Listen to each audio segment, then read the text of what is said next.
Buenos días a todos y a todas. Gracias por acompañarnos una semana más en esta rueda de prensa en la que daremos cuenta de los acuerdos adoptados por el Gobierno. Gracias también a quienes nos seguís por el canal de Facebook del Gobierno del Principado de Asturias. Llegamos al final de una semana en la que seguimos insistiendo en la necesidad de ser prudentes en nuestra convivencia con el coronavirus. Lo señalábamos la semana pasada y los datos nos hacen seguir manteniendo ese llamamiento a la prudencia del conjunto de la sociedad asturiana. Sin perder de vista la gestión ordinaria del Gobierno de Asturias, volcada, como saben, en la recuperación económica, el Consejo de Gobierno ha decidido iniciar la tramitación de los expedientes llamados a conceder las medallas de Asturias 2022. El Gobierno de Asturias concederá este año 5 medallas que premian la labor solidaria, la excelencia, la iniciativa rural y la defensa de los intereses del Principado. Recibirán la distinción 3 personas y 2 instituciones. En primer lugar, la Fundación Banco de Alimentos de Asturias, una organización sin ánimo de lucro, como saben, de ámbito regional, gestionada por personas voluntarias que además este año celebra su 25 cumpleaños. Su objetivo principal es la lucha contra el despilfarro de alimentos, la pobreza y la exclusión social, y gracias a esa dedicación de las 350 personas que colaboran habitualmente con la entidad, se logra dar cobertura a miles de ciudadanos que atraviesan dificultades. En segundo lugar, la comunidad de monjas del monasterio de San Pelayo, monasterio de monjas benedictinas de Oviedo, que es la entidad más representativa de la historia monacal asturiana y conserva el archivo medieval más importante de Asturias, con más de 3.500 documentos entre libros y pergaminos. En el caso de las personas, paso a darles cuenta a continuación. Se trata de Alfredo Martínez Serrano, embajador de España en Canadá, ovetense, diplomático de carrera y un gran aliado de Asturias en cada una de las responsabilidades que ha desempeñado a lo largo de su trayectoria, incluida también la de jefe de protocolo de la Casa Real durante 7 años. En el ámbito vinculado al ámbito deportivo, Raúl Entre Ríos, jugador de balonmano gijonés, que atesora 4 medallas de oro, 1 de plata y 5 de bronce en campeonatos europeos, mundiales y Juegos Olímpicos. Se formó en las categorías de base del Grupo Astur Balonmano, desde donde pasó al Gijón Balonmano y posteriormente a la de Mar de León. Y finalmente, Isaura Souza Ordiales, quesera artesanal, que desde 2004 hasta 2021 presidió la Asociación de Queseros Artesanos de Asturias, que aglutina a más de 40 empresas. Nacida en Siero, puso en marcha hace 27 años en Nava una pequeña industria artesana que elabora una amplia variedad de quesos y fue la primera quesería registrada en el Consejo de la Producción Agraria Ecológica. A todos ellos la enhorabuena y, sobre todo, el reconocimiento a esa defensa de los intereses, a esa representación de los intereses de Asturias. Como saben, el que sean 5 medallas en esta edición responde también a ese cambio normativo con esa entrada en vigor de la Ley del Principado de Asturias 2/2022 del 6 de abril, que modifica esta norma reguladora de honores y distinciones. Por lo tanto, una vez finalizada la instrucción de estos 5 expedientes, procederemos ya a su aprobación por parte del Consejo de Gobierno. Y en otro orden de cosas, otros de los asuntos abordados esta mañana por el Consejo de Gobierno, y también señalaba, ¿no?, el balance de esa situación sanitaria, que nos recomienda seguir siendo prudentes, y como una muestra más del compromiso del Gobierno de Asturias con la sanidad pública, hemos aprobado un gasto de más de 1 millón de euros para renovar los sistemas, equipos y software de comunicaciones del Hospital Universitario Central de Asturias y del Hospital Álvarez Builla, ambos puestos en marcha allá por 2014. Con el objetivo de elevar sus capacidades y garantizar la seguridad de los datos que manejan, esta medida profundiza en el plan de modernización de equipos y sistemas iniciado por el SESPA, que repercute en una mejor atención a los pacientes al incrementar la calidad de vida mediante el diagnóstico temprano y una intervención terapéutica más ágil. Se suma así, y conviene recordarlo, a la partida de 2,5 millones de euros aprobada el pasado mes de febrero para la sustitución de equipos de endoscopia en 6 de las 8 áreas sanitarias. Además, cabe recordar que la Consejería de Salud invertirá casi 13 millones de euros en la compra de equipos de alta tecnología pretendiendo reducir la obsolescencia, es que me ponéis unas palabras que, ¿para qué?, de las máquinas en centros sanitarios públicos.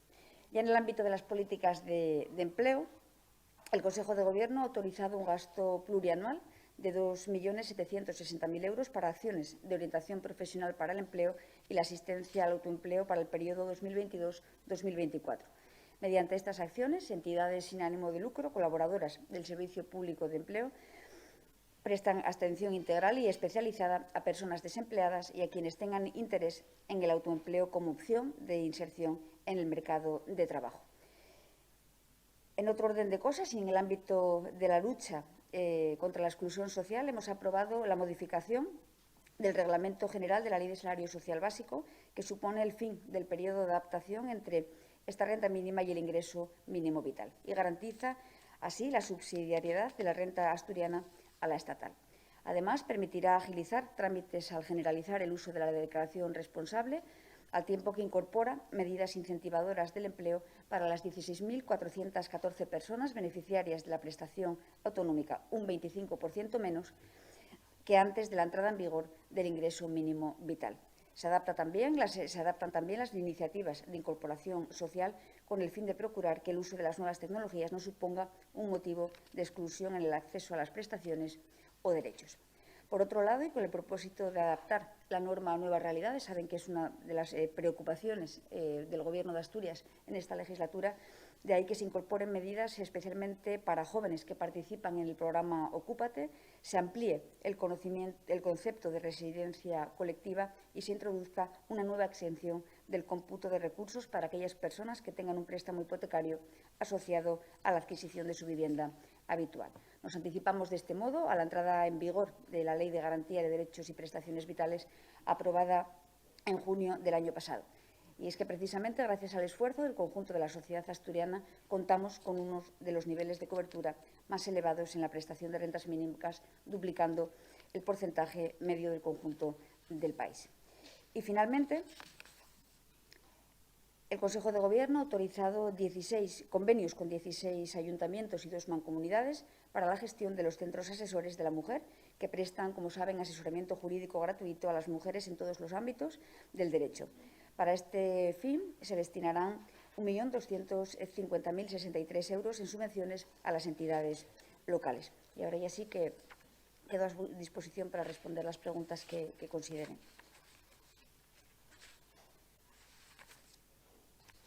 Consejera, una pregunta, además yo creo que es común de todos los medios que estamos aquí, por lo que he visto antes de la rueda de prensa. La presidenta de la Comunidad de Madrid ha presentado, digamos, su modelo fiscal a los asturianos, instándonos a adoptarlo en un acto con empresarios esta mañana en Gijón. No voy a hacer el relato completo, pero bueno, ha dicho cosas, por ejemplo, como que freír a impuestos tiene consecuencias. También ha negado que la Comunidad de Madrid esté practicando el dumping fiscal y el resto del discurso que ya digo que es bastante conocido por parte del Gobierno asturiano y de todo el mundo. ¿Qué respondería usted a ese modelo que hoy ha ofrecido la señora Díaz Ayuso en Gijón? Bien, en primer lugar, darle la bienvenida a la señora Ayuso a esta tierra, una tierra acogedora en la que los madrileños y las madrileñas siempre son bienvenidos y bienvenidas. No lo será menos su presidenta.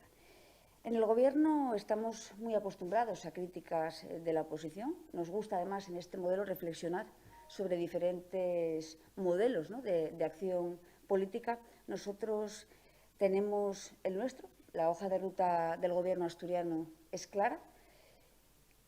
A lo que no nos acostumbramos tanto es a que una presidenta de otra comunidad, en este caso la señora Ayuso, venga al Principado no a defender su gestión, a defender ese modelo, sino a criticar a Asturias y a las decisiones democráticas de la ciudadanía. Digamos, por responder educadamente, que no es lo más apropiado desde el punto de vista institucional. Yo creo que eso es una cuestión que podemos compartir. Efectivamente, el modelo Ayuso y el modelo Barbón son modelos muy diferentes, no tienen nada que ver. Y empecemos precisamente en este marco de Estado autonómico, ese modelo centralista del que ya está superado desde hace muchos años, esa percepción o ese hilo, ¿no? Ese tufillo, por decirlo de alguna manera, de añoranza de aquella tutela de Madrid, entendemos en Asturias que ya forma parte de otra historia. Ese capítulo ya lo damos por zanjado. Por lo tanto, los asturianos y las asturianas, si por algo nos caracterizamos, es precisamente por el orgullo que sentimos de nuestra historia, también de nuestra identidad. Y entendemos que las faltas de respeto no son nunca, en ningún caso, aconsejables, y menos cuando alguien tiene una responsabilidad política, como en este caso presidir la Comunidad de Madrid. Tal vez eso sea común en el ambiente político de Madrid, esa política tóxica que se viene practicando y a la que nos tienen, desgraciadamente, acostumbrados. Pero en Asturias sabéis que la recibimos mal. Preferimos la moderación, el diálogo y el entendimiento.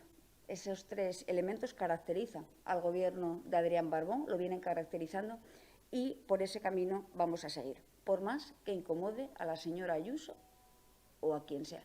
Ese es nuestro ADN y en ese hilo conductor seguiremos la acción política a lo largo de los próximos meses. Y en cuanto a las comparaciones, mi madre suele decir que las comparaciones son odiosas y en este caso no lo son menos.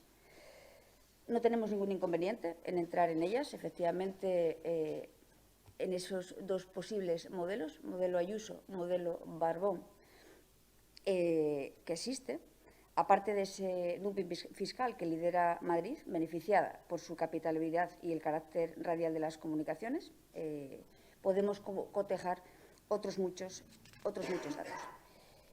Sin ir más lejos y con este día tan radiante que recibe a la señora Ayuso en Asturias, yo también creo que sería interesante, ¿no? Una visita, hablando ya de esa comparación de esos dos modelos.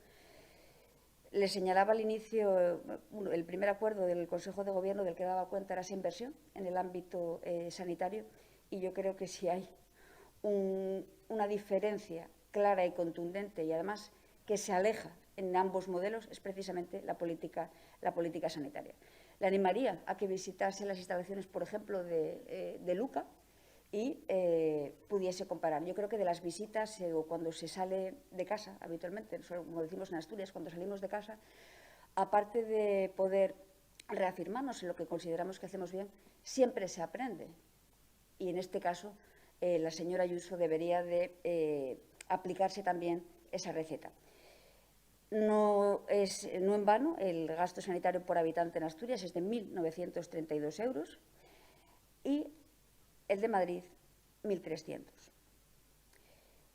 Puede que eso explique la diferencia de tratamiento a las personas mayores durante la pandemia, sin ir más lejos. Y vuelvo a repetir, no es la primera vez que señalamos esta diferencia, que aquí, en Asturias, no se abandonó a ni una sola persona mayor a su suerte en las residencias. Veremos lo que explican en Madrid. Si hablamos de índice de calidad de los gobiernos, Asturias ocupa la 4ª posición, Madrid está en el puesto 14. Si comparamos los índices de corrupción, Madrid tiene el dudoso honor de estar a la cabeza de las comunidades autónomas. Asturias es la 3ª con menos corrupción.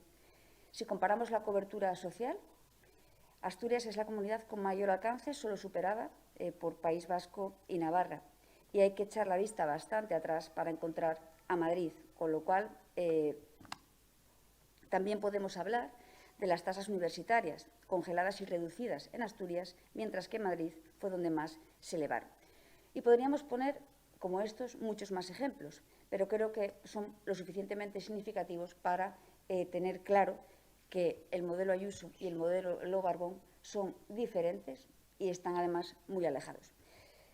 No se trata solo de comparar datos fiscales, en lo que podríamos también entrar, se trata de comparar modelos de sociedad.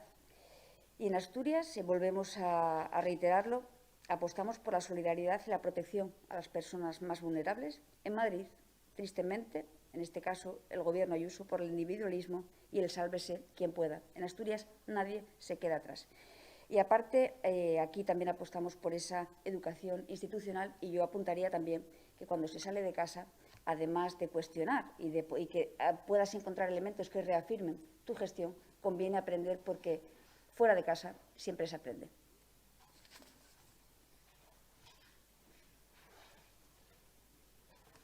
¿Alguna cuestión más? Sí. Las residencias privadas denuncian que adeuda al Principado 8 millones en 3 meses, denuncian impagos y piden revisar los precios de los conciertos de las plazas concertadas. Es una denuncia que acaban de hacer en FADE. Sí, efectivamente. Es una denuncia que, si recordarán, la semana pasada, justo después de esta rueda de prensa, manteníamos una reunión con el CERMI, con las entidades que gestionan centros residenciales también y centros de apoyo a la integración en el ámbito de la discapacidad. Y en este caso, pues bueno, estas asociaciones que representan a los centros residenciales privados, con quienes tenemos plazas concertadas, se encuentran en la misma situación. Yo ahí tengo que decir que, bueno, somos un gobierno que da la cara, que asumimos las dificultades que nos vamos encontrando y esta es una. Se está dando la misma circunstancia que en el caso de la situación que viven las entidades que gestionan diferentes recursos de discapacidad. ¿A qué se debe? Bueno, pues sabéis que tuvimos dificultades a la hora de administrativas, nada tienen que ver con la voluntad de este Gobierno de afrontar esos pagos ni con la disponibilidad de recursos económicos para afrontarlos. De hecho,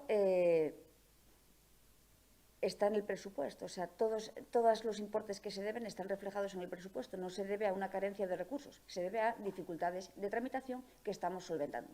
Yo ahí sí quiero lanzar un mensaje de tranquilidad. En los próximos días, desde el punto de vista organizativo, la Consejería va a poder afrontar la respuesta, y en este caso la Consejería y el organismo autónomo ERA van a poder afrontar la gestión de estas facturas de otra manera, por lo tanto, iremos dando respuesta a esos pagos. Otra cuestión es lo que tiene que ver con el futuro, ¿no? O las predicciones de futuro en cuanto a los precios por plaza. Ahí el conjunto de asociaciones que participaron en esa rueda de prensa conocen el interés y la disposición del Gobierno de Asturias, de la Consejería de Derechos Sociales y Bienestar, para trabajar en una actualización de esos precios.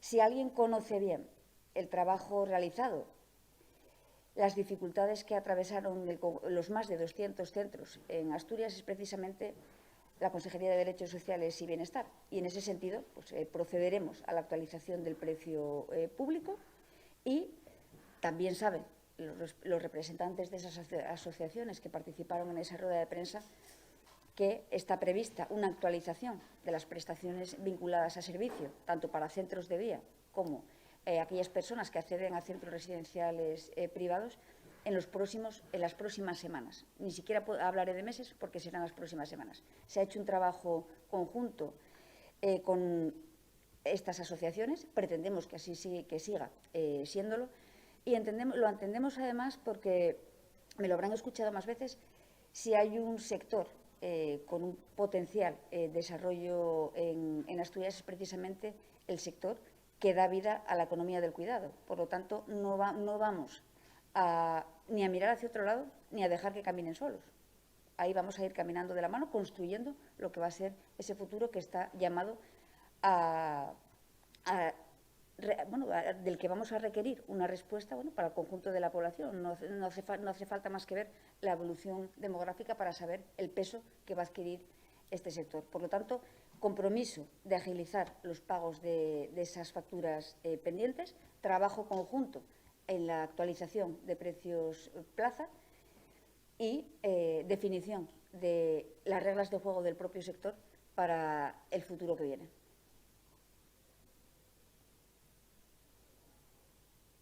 ¿Alguna otra cuestión?